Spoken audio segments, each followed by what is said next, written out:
Bonjour, bonsoir, chers internautes, selon vos positions respectives sur la planète Terre. Mes amis blogueurs, Facebookers, tous ceux qui sont sur LinkedIn, tous ceux qui sont sur des moteurs de recherche, j'ai mon bonjour ou mon bonsoir à vous tous, selon vos positions respectives sur la planète Terre. Mes amis, nous sommes aujourd'hui vendredi 18 décembre 2020, précisément à 14h43 minutes.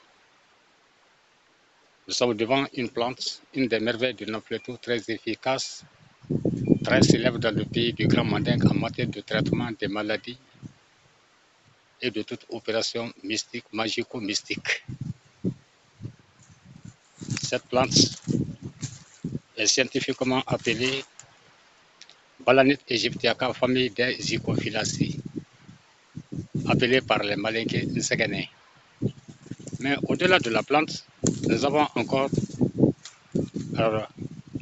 une magie sur le plan supérieur, une très haute magie sur le plan supérieur. Cette magie prend son origine à partir de cet objet que vous voyez sous forme de pendule.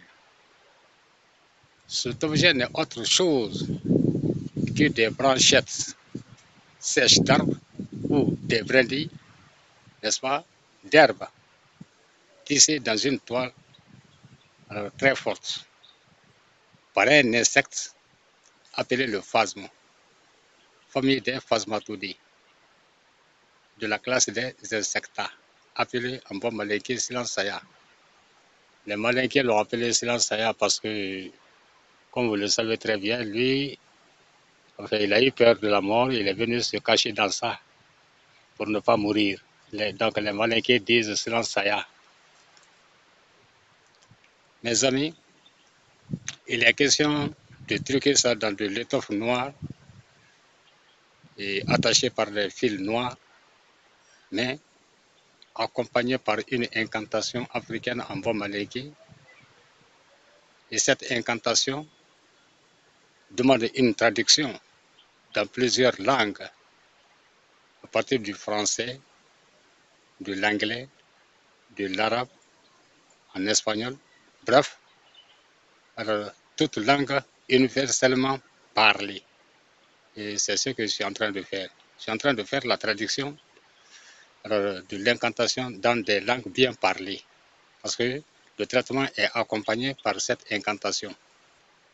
Comme vous le savez très bien, les incantations qui nous sont parvenues en songe ou par le canal des animaux, par le canal des serpents, par le canal des oiseaux, sont des incantations.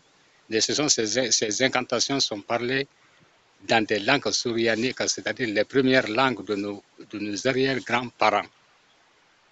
Nos arrière-grands-parents nous font des communications dans leur langue qu'ils parlaient. Et ces langues-là sont disparues. Les langues-là sont disparues il y a très longtemps. Et c'est la raison pour laquelle il est très difficile d'expliquer le contenu des incantations africaines. Nos parents actuels nous les transmettent, mais toujours dans la même vieille langue déjà disparue, telle que le Wangara, le Koroba, etc., etc. Donc je suis en train de traduire ça pour que alors, le porteur de ce talisman soit à l'aise, n'est-ce pas, d'opérer des miracles. Mes amis blogueurs, si vous portez ça, le porteur est désormais blindé contre tout projectile, contre toute mine antipersonnelle, contre toute mine anti-char, contre toute arme de guerre, contre toute arme d'assaut, contre toute explosion de bombe, contre toute explosion de grenade, contre tout projectile. Le porteur de ce talisman est également protégé contre tous les mauvais diables, tous les mauvais yeux des hommes et toutes les mauvaises bouches des hommes. Le porteur de ça est immunisé. Il est immunisé, il a toute son immunité. Il peut aller se présenter devant un grand chef guerrier, un grand chef d'État, lui exprimer ses vues et automatiquement il est exaucé. Le porteur de ça est presque, dirais-je, tout près de sa quatrième dimension. Parce que vous savez, nous les hommes, alors nous sommes d'abord que de la deuxième à la troisième dimension densité. Personne n'a encore atteint la quatrième densité. Mais le porteur de cet élément est presque télépathe. Il est presque télépathe. Je vous l'assure. Merci mes amis. Alors, essayez de prendre ça, mais c'est payant. De 2014 jusqu'à 2020, je n'ai jamais demandé à payer mes recettes. Mais celle-ci est payante parce qu'elle est globale, multiforme, universelle. C'est une recette qui a fait ses preuves pendant la guerre des rebelles au Libéria, déclenchée par M. Charles Taylor. Les anciens rebelles du Libéria qui verront cette vidéo seront très bien contents et ne feront que l'acclamer. Merci mes amis.